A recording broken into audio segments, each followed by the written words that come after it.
Cumprimento a todos os meus irmãos com a paz de Jesus. Seja bem-vindo ao estudo da lição número 6, o mistério do Evangelho. Antes de começar, vamos orar.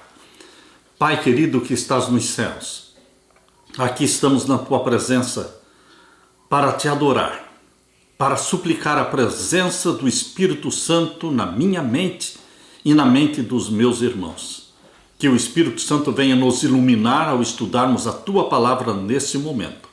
É em nome de Jesus que pedimos. Amém. O mistério do Evangelho. O verso áureo. Ora, àquele que é poderoso para fazer infinitamente mais do que tudo que pedimos ou pensamos, conforme o seu poder que opera em nós. A ele seja a glória na igreja e em Cristo Jesus, por todas as gerações, para todos sempre. Amém. Efésios 3, versos 20 e 21. Paulo iniciou o capítulo 3 de Efésios com um tema que ele já havia mencionado anteriormente. E qual é o tema? Que os gentios são co-herdeiros, membros do mesmo corpo e coparticipantes da promessa em Cristo Jesus por meio do Evangelho. Efésios 3:6. Embora isso possa não ser uma grande surpresa para você e para mim hoje, mas naquele tempo, naquele primeiro século, era uma grande surpresa, porque os judeus não aceitavam os gentios e havia aquela rixa, aquela briga entre judeus e gentios. Era especialmente importante que cristãos no primeiro século entendessem essa questão entre judeus e gentios. Paulo então seguiu com as suas palavras inspiradas à medida que refletia sobre sua paixão em pregar o evangelho de Jesus aos gentios. Por isso ele é chamado de apóstolo dos gentios. Aprendemos também sobre as dificuldades de Paulo, dificuldades que incluíam um tempo em uma prisão em Roma. Também vemos seu compromisso com o mistério central do Evangelho. O mistério de que na igreja os gentios estão em pé de igualdade com os seus irmãos judeus. Experimentamos o entusiasmo de Paulo, o entusiasmo pela pregação do Evangelho. Ouvimos Paulo orando. Enquanto ele orava, louvava a Deus, e assim Paulo nos inspira nesta carta de Efésios capítulo 3, ensinando-nos também a paixão pelas almas, a orar e interceder por aqueles que nós queremos salvar. Somos inspirados a nos unir a Paulo em sua paixão pelo Evangelho, a proclamação do Evangelho, ao ponto de Paulo mencionar em Atos capítulo 20. Atos capítulo 20, aqui tem a paixão de Paulo pela pregação do Evangelho. Atos 20 e o verso 24. Mas em nada tenho a minha vida por preciosa, contanto que cumpra com alegria a minha carreira e o ministério que recebi do Senhor Jesus para dar testemunho do Evangelho da graça de Deus. Para Paulo, tudo na sua vida se resumia em Jesus Cristo e na pregação do Evangelho, na salvação das almas. Paulo não tinha outro propósito na vida senão exaltar Jesus Cristo, mostrar Jesus Cristo para o mundo. Meu querido irmão, minha querida irmã, esta era a paixão de Paulo. E esta precisa ser a minha e a sua paixão. Paixão pelas almas, pelas quais Jesus morreu, e cumprir com o ministério que ele nos deu. Nada pode ser mais importante na nossa vida do que cumprir com o ministério, cumprir com a carreira, o ministério que recebemos do Senhor Jesus para dar testemunho do Evangelho da graça de Deus. Que o Espírito Santo seja derramado sobre você e sobre mim, para que cumpramos com a missão que Deus nos deu.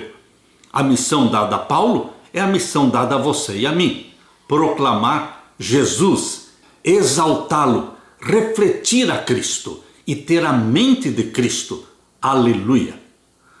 Na parte de domingo, o apóstolo dos gentios aprisionado. Efésios capítulo 3. Convido você para que leia comigo agora a partir do verso 1. Paulo começou o capítulo 3 de Efésios dizendo: por essa razão eu, Paulo, o prisioneiro de Cristo Jesus, por amor de vocês, os gentios. Paulo está dizendo prisioneiro de Jesus Cristo. Essa é uma expressão própria de Paulo, prisioneiro de Jesus Cristo. Queridos, Paulo tinha consciência de que ele estava sofrendo não por maus feitos dele, não por más ações dele, mas por amor a Jesus Cristo. Pelo testemunho de Jesus, ele foi preso e ele sofreu. Por isso ele se considerava prisioneiro de Jesus Cristo, por amor aos gentios, porque a função dele, a missão dele era pregar o evangelho aos gentios. Paulo faz questão de destacar o seu chamado para os gentios. Em Efésios capítulo 3, verso 1, Paulo se identificou como prisioneiro de Cristo, embora residisse em cativeiro e aparentemente estivesse sob a autoridade do Império Romano. Havia um propósito mais profundo e divino se desenrolando na vida de Paulo. Ele não era prisioneiro de Roma, mas prisioneiro de Cristo Jesus. Paulo enxergava além da prisão romana. Ele dizia: eu sou prisioneiro não de Roma, mas de Jesus Cristo, porque Jesus cumpre com o propósito dele na minha vida, dizia Paulo, mesmo aqui preso em Roma. A menção de Paulo às dificuldades, às tribulações e a referência posterior às suas cadeias, Efésios 6:20, sugerem que Paulo não estava em prisão domiciliar, relativamente confortável, como inicialmente em Atos capítulo 28, verso 16, ele esteve em prisão domiciliar, mas agora ele estava realmente numa cela, preso em Roma. Estar preso no primeiro século em um calabouço romano era desafiador. As prisões romanas não tinham instalações sanitárias e nem mesmo refeições regulares. O Império Romano tinha pouca necessidade de prisões, já que o encarceramento não era um meio de punição. As pessoas ficavam presas apenas enquanto aguardavam julgamento ou execução. Os prisioneiros deviam se manter ou depender de parentes e amigos para conseguir alimentos e suprir outras necessidades. As preocupações de Paulo se concentravam no impacto emocional da sua prisão sobre os crentes, uma vez que ser prisioneiro era uma desgraça social extrema no contexto de uma cultura de honra-vergonha. Ele, Paulo, podia temer que alguns questionassem: como Paulo pode ser apóstolo e mensageiro de Cristo, exaltado, e ser um prisioneiro desprezado? Por isso, Paulo reformulou sua condição de preso, ajudando os crentes a ver isso como parte do plano divino. Ele, Paulo, estava sofrendo por eles, por causa dos gentios. Em favor de vocês, dizia Paulo. E o que parecia ser fonte de vergonha era para a sua honra. Queridos, nós precisamos entender que Paulo foi preso porque testemunhou de Jesus Cristo. E a história vai se repetir, porque agora, no tempo do fim, novamente os cristãos que amam a Jesus e que pregam o evangelho da salvação unicamente em Jesus, eles também se tornarão prisioneiros de Jesus Cristo. A história vai se repetir na minha vida e na sua vida, mas que a paixão de Paulo pelas almas e esta alegria de ser um prisioneiro de Jesus Cristo, de sofrer por aquele que morreu por nós, que este amor a Jesus Cristo, que este privilégio de sofrer por Jesus Cristo também esteja presente na sua mente, meu irmão. Quando estivermos sendo presos, quando estivermos sendo perseguidos, entendamos que nós estamos sofrendo por aquele que muito sofreu e até mesmo morreu por nós. Mas ele ressuscitou também por nós. Ele também subiu ao céu por nós. E ele vai voltar para nos buscar. Aleluia! na parte de segunda-feira, o antigo mistério do Evangelho. Paulo fala muito sobre o mistério na sua carta aos Efésios. Ele repete várias vezes a palavra mistério. E que mistério é esse? É o mistério da piedade? É o mistério do amor de Deus? É o mistério da graça divina? Abra sua Bíblia e vamos ler Efésios capítulo 3, versos 1 até o verso 6. Por esta causa, eu, Paulo, sou prisioneiro de Jesus Cristo por vós, os gentios. Não é por minha causa, não é por coisas erradas que eu fiz, mas sou prisioneiro de Jesus por causa de vocês, porque eu fui preso enquanto estava pregando o Evangelho para vocês, salvando almas. Verso 2. Se é que tendes ouvido a dispensação da graça de Deus, vocês ouviram a pregação do Evangelho por meu intermédio, a dispensação da graça de Deus que para convosco me foi dada. Esta foi a missão que Deus me deu, pregar o Evangelho para vocês. Verso 3. Como me foi este mistério manifestado pela revelação, como acima em pouco vos escrevi. Deus revelou para Paulo a sua missão, pregar para os gentios, porque os gentios eram preciosos aos olhos de Deus, tanto quanto os judeus. Que mistério é esse? Os judeus pensavam que eles eram os únicos favorecidos por Deus. Mas, queridos, agora Paulo recebe esta revelação de Deus que os gentios são tão preciosos e queridos para Deus como os judeus. E o verso 4, pelo que, quando vocês leem, podem perceber a minha compreensão do mistério de Cristo. Quando vocês me ouvem pregando para os gentios, vocês percebem que eu entendi o mistério de Cristo, o qual noutros séculos não foi manifestado aos filhos dos homens. Ou seja, no Antigo Testamento esse mistério não foi revelado, porque no Antigo Testamento o povo escolhido era o povo judeu, e eles deveriam pregar o Evangelho para o mundo todo. Mas infelizmente eles consideravam os gentios como pessoas desprezadas por Deus, e eles se excluíram dos gentios, não cumpriram com a missão de Deus. Então este mistério não foi compreendido no Antigo Testamento, mas Deus agora revelou isso para Paulo, chamando-o para ser especificamente o apóstolo dos gentios, o qual noutro tempo, noutros séculos, não foi manifestado aos filhos dos homens, como agora tem sido revelado pelo Espírito aos seus santos apóstolos e profetas. Agora, no Novo Testamento, agora, já no primeiro século, Deus começou a revelar o seu plano mundial de pregação e salvação dos gentios, não somente através de Paulo, mas também mostrou para Pedro. Naquela experiência de Pedro com Cornélio, Cornélio era um centurião romano, era gentio, e Deus deu uma visão para Pedro, aquela visão do lençol com muitos animais imundos dentro do lençol, e quando Deus disse: Pedro, mata e come. Queridos, Pedro entendeu que Deus estava falando dos gentios, porque poucos minutos depois, os gentios bateram na porta da casa onde estava Pedro, convidando Pedro para ir até a casa de Cornélio. E Pedro não teria ido à casa de Cornélio se Deus não tivesse dado aquela visão a ele, a visão do lençol. Queridos, Deus mostrou para Pedro e mostrou também para os demais apóstolos que existia uma missão, era a missão de evangelizar o mundo gentílico.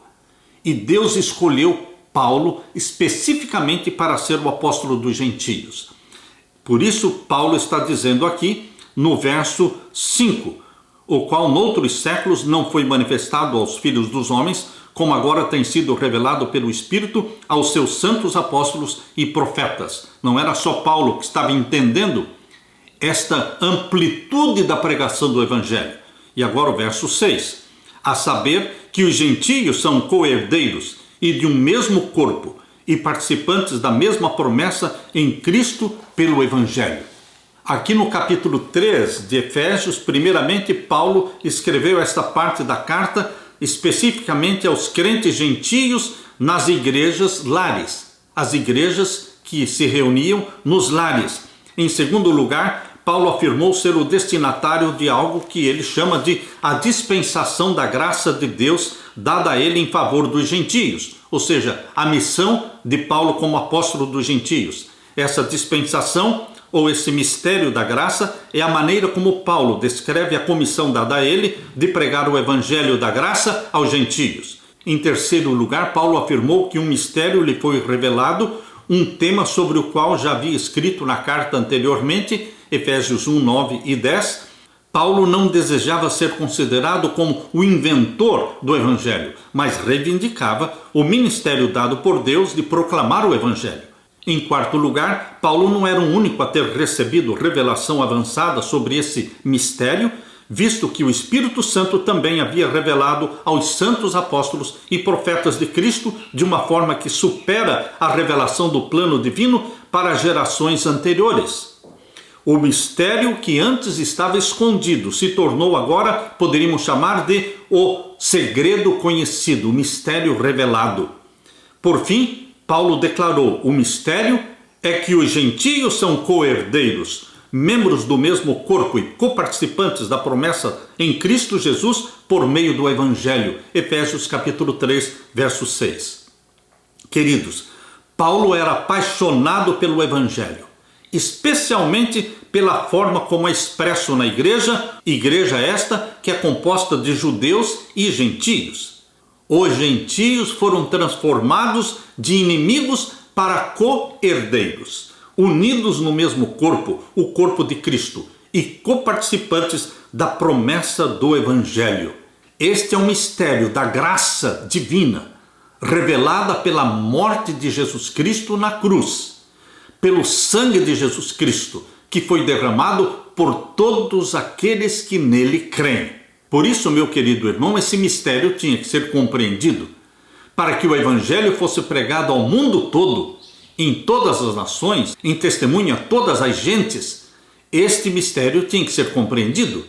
Como é que os discípulos iriam se espalhar pelo mundo pregando o Evangelho se eles continuassem com aquela mente fechada, estreita, exclusivista, achando que a salvação pertencia somente aos judeus? Deus quebrou este paradigma e revelou o seu segredo. Jesus Cristo é o Cordeiro de Deus que morreu para o mundo todo, porque Deus amou o mundo de tal maneira que deu o seu Filho para que todo aquele que nele crê, não só judeus, mas todos os habitantes do planeta Terra, todo aquele que nele crê não pereça, mas tenha vida eterna. O mistério foi revelado e o Evangelho foi espalhado no mundo e chegou até mim, até você. Nós somos considerados gentios, mas nós somos co-herdeiros de Cristo Jesus. Nós formamos um só corpo com os judeus e gentios, cuja cabeça é Jesus Cristo. Aleluia! Na parte de terça-feira, a igreja reveladora da sabedoria de Deus. Efésios capítulo 3, versos 7 a 13. Leia comigo. Do qual fui feito ministro pelo dom da graça de Deus, que me foi dado segundo a operação do seu poder. O que chama atenção minha, quando eu leio a carta de Paulo aos Efésios, é a convicção, é a consciência plena que Paulo tinha do seu chamado. Mesmo que muitos o não reconhecessem como apóstolo, mesmo que muitos se negavam a considerá-lo apóstolo, Paulo, ele tinha uma consciência plena e firme do seu chamado. Queridos, nós precisamos ter esta consciência plena do nosso chamado. Deus nos chamou não só para sermos salvos em Jesus Cristo, mas Deus nos chamou também para sermos pregadores do Evangelho. Nada podia abalar esta consciência do chamado que Paulo tinha. Por isso ele diz claramente aqui em Efésios capítulo 3 e o verso 7, do qual eu fui feito ministro pelo dom da graça de Deus que me foi dado segundo a operação do seu poder. Fui feito ministro pelo dom da graça de Deus. Você tem esta certeza? Você tem esta consciência também de que foi feito ministro? Você pode estar pensando: não, pastor, eu não sou pastor, eu sou um leigo. Queridos, aqui não está falando de clero e de leigos, não está falando de pastores ordenados e leigos, está falando dos que são chamados por Deus, salvos por Jesus Cristo, e eles são incumbidos de pregar o Evangelho. Paulo tinha esta consciência, do qual eu fui feito ministro. E agora o verso 8. A mim, o mínimo de todos os santos, me foi dada esta graça de anunciar entre os gentios, por meio do Evangelho, as riquezas incompreensíveis de Cristo. Veja a humildade de Paulo. Verso 8. A mim, o mínimo de todos os santos. Ele não se orgulhava. Ele não era arrogante. Paulo era humilde, mas não complexado. Não confunda complexo com humildade. Tem muita gente complexada que pensam que ela é humilde. Não, queridos. Humilde é aquele que se apega a Jesus Cristo e se deixa usar pelo poder do Espírito Santo. Cumpre com a missão de Deus, mas dá toda a glória para Deus. Este é humilde. Mas aqueles que se desvalorizam, aqueles que se diminuem, aqueles que se desprezam, aqueles que se acham inferior a todos e não cumprem com a missão de Deus, estes não são humildes, eles são complexados. Caíram na armadilha de Satanás do complexo de inferioridade. Nós temos que, como Paulo, ter a humildade, não nos considerarmos melhores do que os outros, porque Paulo diz aqui, assim, o mínimo de todos os santos me foi dada esta graça de anunciar entre os gentios, por meio do Evangelho, as riquezas incompreensíveis de Cristo. E o verso 9, e demonstrar a todos qual seja a dispensação do mistério, que desde os séculos esteve oculto em Deus, que tudo criou. Este mistério que esteve oculto desde os séculos passados era o mistério de que não só os judeus seriam salvos, mas todas as nações da terra deveriam ser evangelizadas. Mas os judeus não entenderam isso. Somente depois da morte e ascensão de Jesus Cristo é que o Espírito Santo abriu a mente de Pedro, dos demais apóstolos, e então Deus chamou Paulo para ser o apóstolo dos gentios. Este mistério que esteve oculto em Deus desde os tempos passados, agora foi revelado. E agora o verso 10. Para que agora, pela igreja, a multiforme sabedoria de Deus seja conhecida dos principados e potestades nos céus. Agora, através da igreja, a igreja formada por judeus e gentios, a multiforme sabedoria de Deus, esta infinita sabedoria de Deus, da graça divina, que estende a salvação a todos os seres pecadores. Este mistério tinha que ser revelado, anunciado ao mundo, através da igreja, através da comunidade dos crentes. E isto abalaria os principados e potestades nos céus.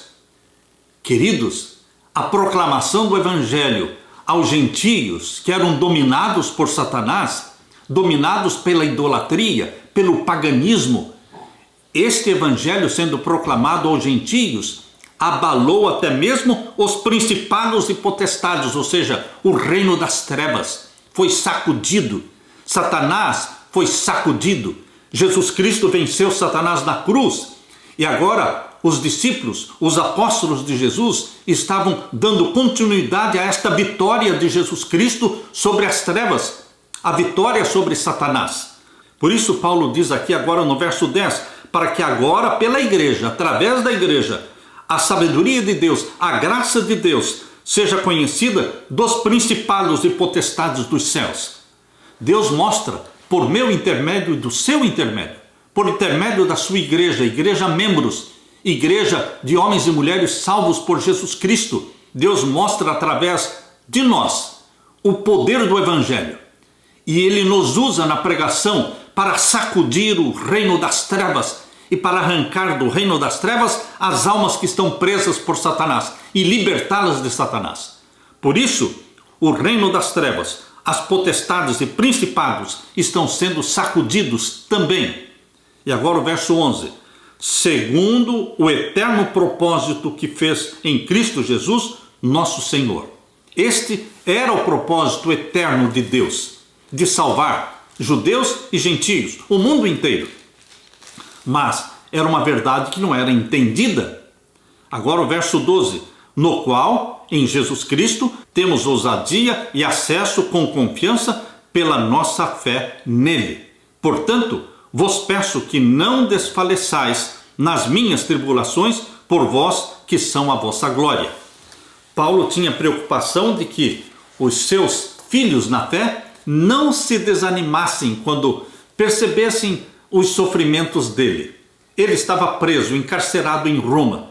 E isso poderia ser motivo para desânimo dos seus filhos na fé. E Paulo toma cuidado em escrever: portanto, vos peço que não desfaleçam nas minhas tribulações, porque eu sou prisioneiro de Jesus Cristo. Assim como foi naquele tempo, também ainda acontece hoje.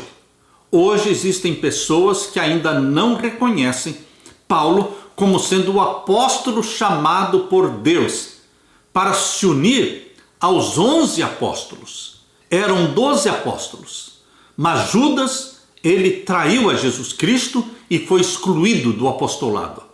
E agora Deus escolheu Paulo para ser o apóstolo dos gentios. São muitos que ainda hoje negam a Paulo um lugar entre os 12 apóstolos, dizendo que o apóstolo que substituiu Judas foi Matias. Mas, meus queridos, Matias não foi escolhido por Deus. Matias foi escolhido pelos próprios apóstolos, que lançaram sorte e a sorte caiu em Matias. Mas Matias é simplesmente um desconhecido, um anônimo. Deus, clara e convincentemente, escolheu Paulo para ser o apóstolo dos gentios.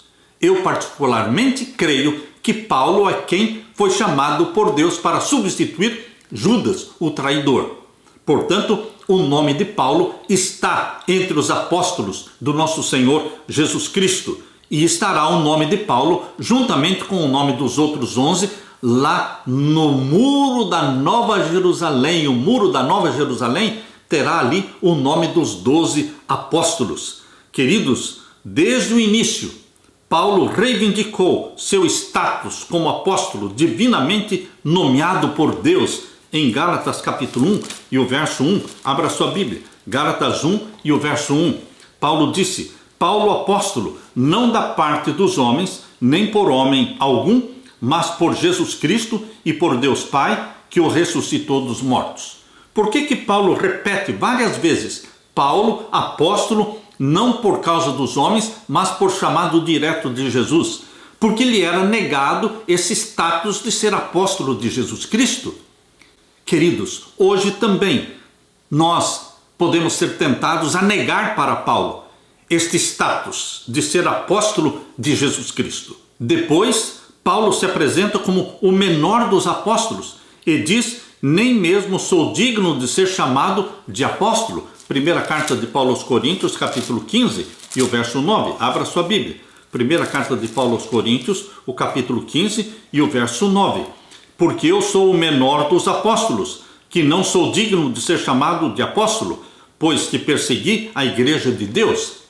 Eu sou o menor dos apóstolos, mas eu sou apóstolo.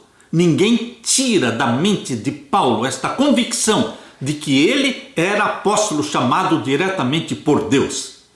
Meu querido irmão, Jesus Cristo quer que você tenha a convicção de que você também é um apóstolo de Jesus Cristo. Apóstolo quer dizer enviado. Você é o enviado de Deus nesta última geração para pregar o evangelho eterno, para pregar a verdade presente.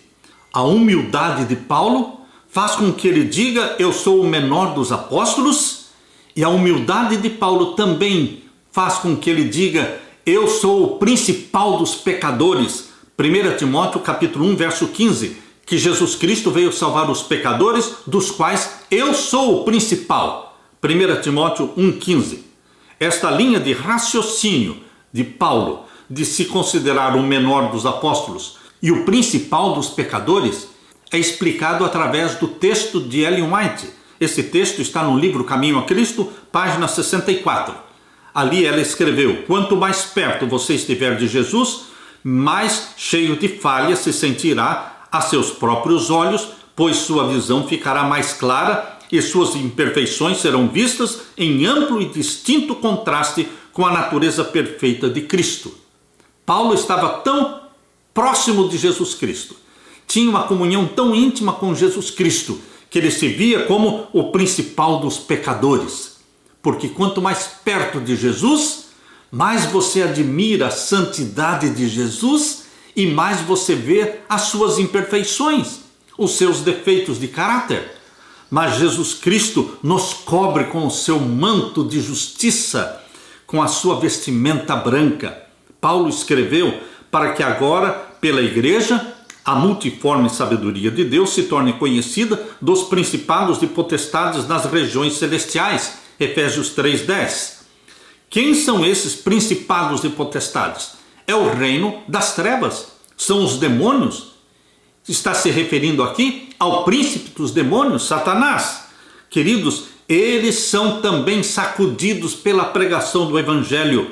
Estes poderes das trevas, o reino demoníaco de Satanás, esses poderes são advertidos de que o plano de Deus de salvar judeus e gentios está em pleno andamento e que a ruína de Satanás e dos demônios é uma ruína garantida, porque Jesus Cristo já esmagou a cabeça da serpente. Cristo Jesus já é o vitorioso, desde o momento em que ele morreu na cruz pelos nossos pecados, sem nunca ter pecado, mas morreu pelos nossos pecados. Ele esmagou a cabeça da serpente e o reino de Satanás está condenado. A igreja formada por Jesus Cristo é uma continuação da vitória de Jesus Cristo sobre o mal. E vai continuar esta vitória, a pregação do Evangelho, até a derrota final de Satanás, quando ele, Satanás, será finalmente queimado no lago de fogo e enxofre. A igreja referida por Paulo aqui em Efésios não é a igreja instituição, não é a igreja prédio, é a igreja indivíduo, é a igreja formada por almas preciosas compradas pelo sangue de Jesus Cristo. O poder de Jesus Cristo, o derramamento do Espírito Santo se manifesta na sua igreja, homens e mulheres, na sua igreja, almas convertidas, santificadas pelo sangue de Jesus Cristo. Almas que o Espírito Santo implanta à mente de Jesus Cristo e nos dá essa ousadia de pregar o Evangelho, como Paulo, tendo a convicção plena de que fomos chamados por Deus para uma missão santa, principalmente agora nesta última geração. Queridos, podemos nos tornar também prisioneiros de Jesus Cristo, mas prisioneiros ou não, nós somos pregadores do Evangelho. Estamos preparando um povo para a segunda vinda de Jesus. Aleluia. Na parte de quarta-feira, Cristo habitando no coração. Deus quer que Jesus Cristo habite no seu coração, na nossa mente. Leia comigo agora Efésios capítulo 3, vamos ver os versos 14 a 19. Efésios capítulo 3 e os versos 14 a 19. Leia comigo. Por causa disto me ponho de joelhos perante o Pai de nosso Senhor Jesus Cristo. Paulo orava constantemente, colocando-se ajoelhado. Por causa disto me ponho de joelhos perante o Pai de nosso Senhor Jesus Cristo. A melhor posição para orar é ajoelhado, quando nos humilhamos diante do Deus Todo-Poderoso. Queridos, nós deveremos orar sem cessar, dentro do carro, dentro de um ônibus, ou trabalhando. Em todas as nossas atividades deveremos ter uma mente de oração, orar sem cessar, mas em havendo oportunidade deveremos nos ajoelhar, como Paulo. Por causa disto me ponho de joelhos perante o Pai de nosso Senhor Jesus Cristo. Quando Paulo fala, o Pai do nosso Senhor Jesus Cristo está exaltando Deus Pai e está falando de Jesus Cristo encarnado, o Deus Filho encarnado, aquele que assumiu a forma humana para todo sempre. Não deixou de ser Deus, mas se tornou um Deus homem. Por isso Paulo destaca a encarnação do nosso Senhor Jesus Cristo e a dependência dele do Deus Pai. Verso 15, do qual toda a família, nos céus e na terra, toma o nome. Toda a família. Paulo fala da família do céu e da família da terra. Estas duas famílias vão se tornar uma só família. É a família de Deus, do qual toda a família nos céus e na terra toma o nome. E o verso 16, para que, segundo as riquezas da sua glória, vos conceda que sejais corroborados com poder pelo seu Espírito no homem interior. As riquezas da sua glória. Aqui Paulo está falando das riquezas espirituais. Nós precisamos valorizar as riquezas espirituais. Vamos tirar da nossa mente, vamos deixar de fixar os nossos olhos nas riquezas da terra, de prata, de ouro, de dinheiro, bens materiais. Vamos fixar nossos olhos nas riquezas espirituais, riquezas da sua glória. Que vos conceda que sejais corroborados com poder pelo seu Espírito. É o Espírito Santo enviado por Jesus Cristo, que nos enche o ser, que implanta Jesus em nós, que nos dá poder para vencer o pecado, vencer a Satanás, para que sejam corroborados, auxiliados com poder pelo Espírito Santo no homem interior, que o Espírito Santo habite dentro de nós, que você e eu sejamos templos do Espírito Santo, com poder pelo seu Espírito no homem interior, isto é, o Espírito Santo habitando em nós, é o batismo do Espírito Santo. Verso 17, para que Cristo habite pela fé nos vossos corações. Queridos, Jesus vive em você e em mim, pela presença do Espírito Santo. O Espírito Santo é o representante de Jesus Cristo despojado da personalidade humana. Ele, o Espírito Santo, implanta Jesus em você. É assim que se cumpre o capítulo 3, verso 17 de Efésios. Para que Cristo habite pela fé nos vossos corações. Será que Jesus Cristo habita no seu coração? Jesus habita em você através do Espírito Santo? Verso 17, o finalzinho diz, a fim de, estando arraigados e fundados em amor, enraizados em Jesus Cristo, e produtos do amor, praticantes do amor, fundados no amor, o amor de Deus, para que nos amemos uns aos outros e que amemos a Deus. Nossa vida tem que ser fundamentada no amor de Deus. E o verso 18, para poderdes perfeitamente compreender com todos os santos qual seja a largura e o comprimento e a altura e a profundidade do quê? Do amor de Deus. Queridos, sem a presença do Espírito Santo habitando em você, você não vai entender o amor de Deus, não vai entender a graça divina, não vai entender a largura, o comprimento, a altura e a profundidade desse amor. É o mistério do amor de Deus. É o tema do nosso estudo por toda a eternidade.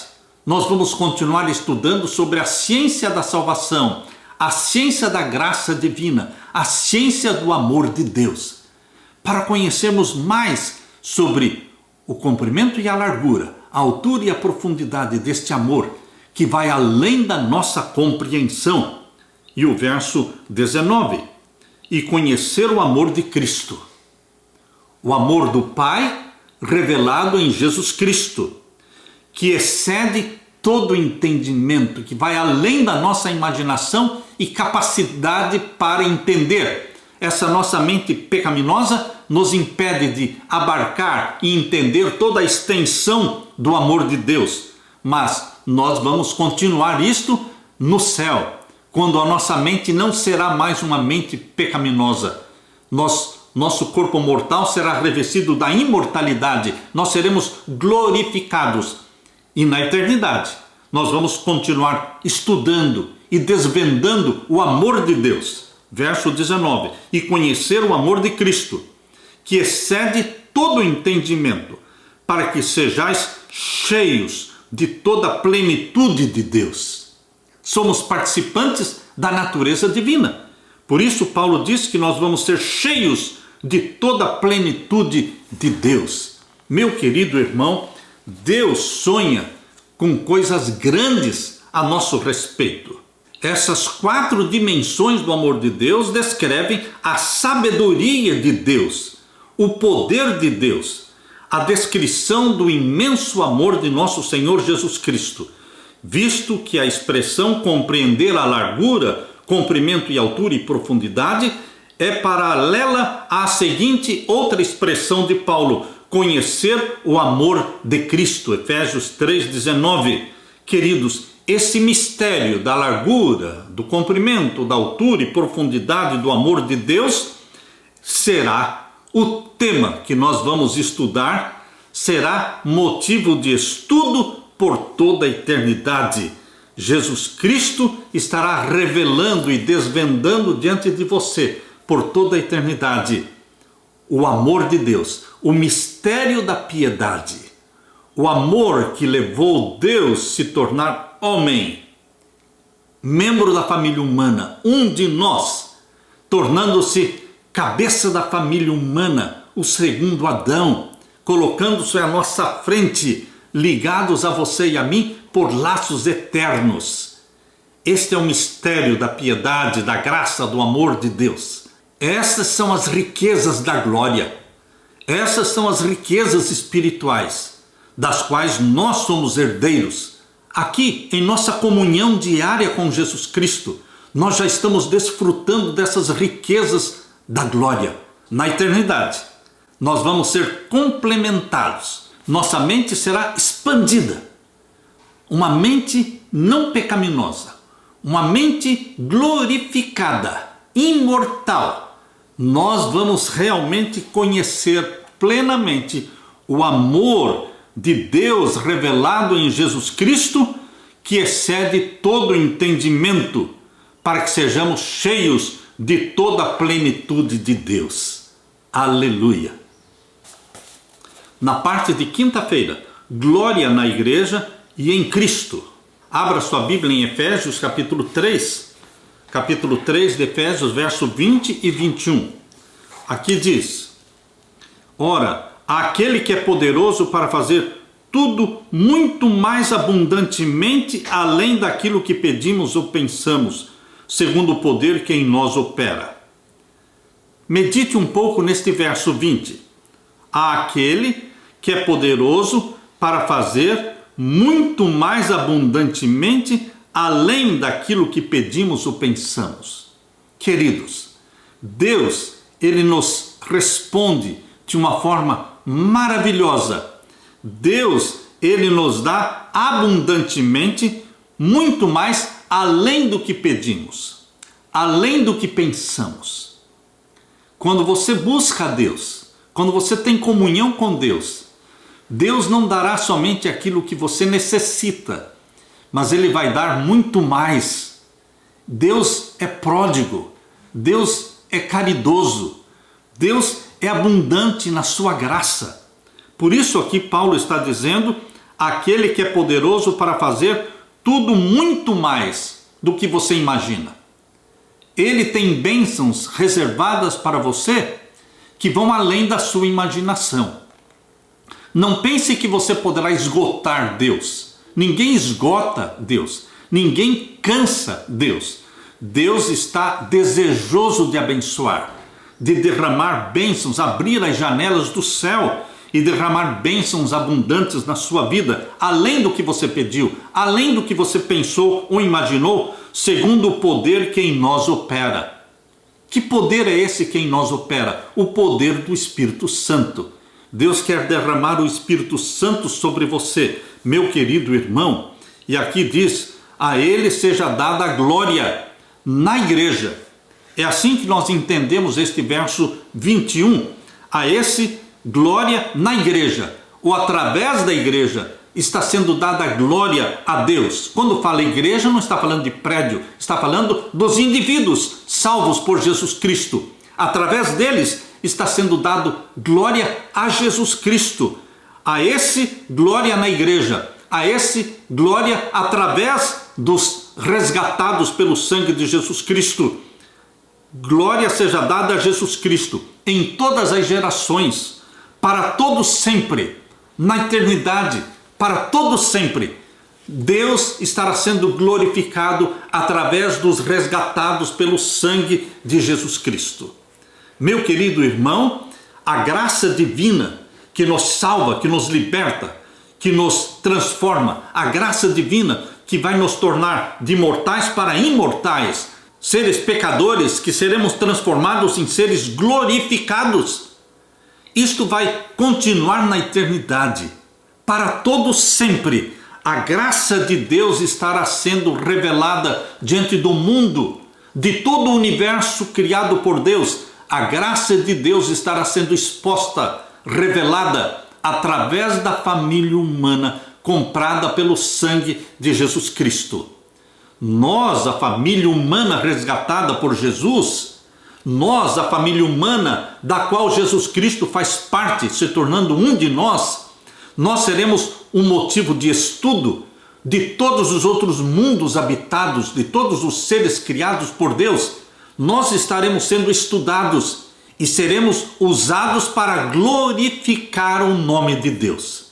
Por isso Paulo está dizendo aqui no verso 21, a esse glória através da igreja, por Jesus Cristo em todas as gerações. Não está falando só das gerações aqui desta terra, mas as gerações futuras na eternidade para todos sempre. Amém e amém. Meu querido irmão, o propósito de Deus vai além deste mundo de pecados. O propósito de Deus se estende à eternidade. Eu convido você para ler Colossenses capítulo 1, verso 26 e 27. Leia comigo. Colossenses 1, verso 26 e 27. O mistério que esteve oculto desde todos os séculos e em todas as gerações e que agora foi manifesto aos seus santos. O mistério de Deus oculto no passado, mas hoje é um mistério revelado.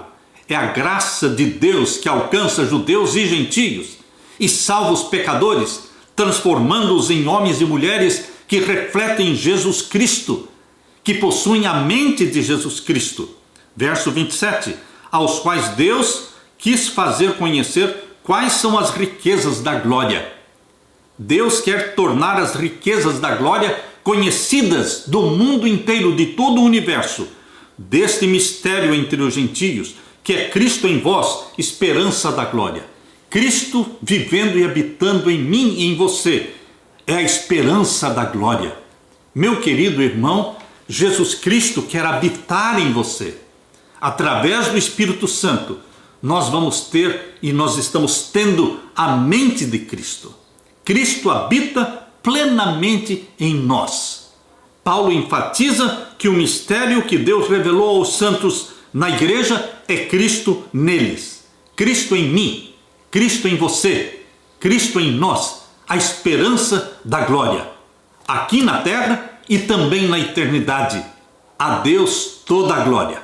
Bendito seja Deus por este mistério revelado, por esse mistério do qual você e eu fazemos parte, porque nos tornamos participantes da natureza divina. Em Cristo Jesus, você se torna participante da natureza divina. Jesus se tornou participante da natureza humana e nós, resgatados, nos tornamos participantes da natureza divina. A Deus toda a glória. Deixo com você, meu querido irmão, esta bênção, esta esperança, estas riquezas da glória. E deixo com você a paz que só meu Jesus pode dar. Amém.